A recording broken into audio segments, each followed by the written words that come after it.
Guys, kukuha tayo ngayon ng talbos ng kalabasa panghalo sa dinding. Gamit tayo ng gunting para hindi magtampo.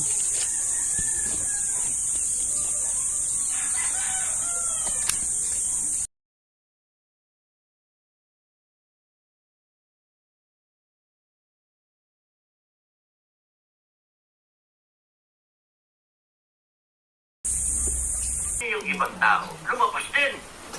Now you will have 1 million. Babalatan lang natin. Labas na isang Ang ganda rin to guys sa may mga rayuma. Guys, yung ating Papauto kay Kitrillanes. ingredients sa kuluan ang kalabasa at kamatis, luya, asin.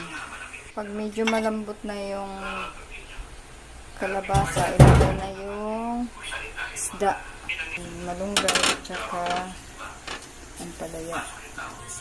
Medyo malambot na yung ating ampalaya at saka yung malunggay.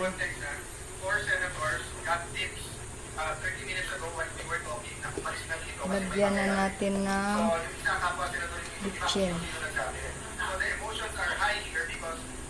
Depende yan sa panlasa ninyo. Gaano kadami yung asin at saka bitchin.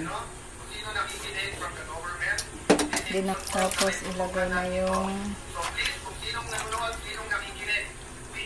mga dahon, saluyot at saka dahon ng kalabasa.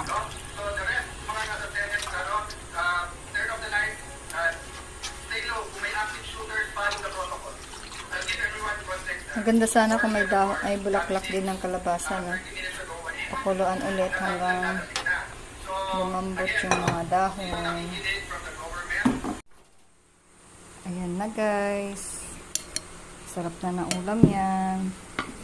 Kain tayo.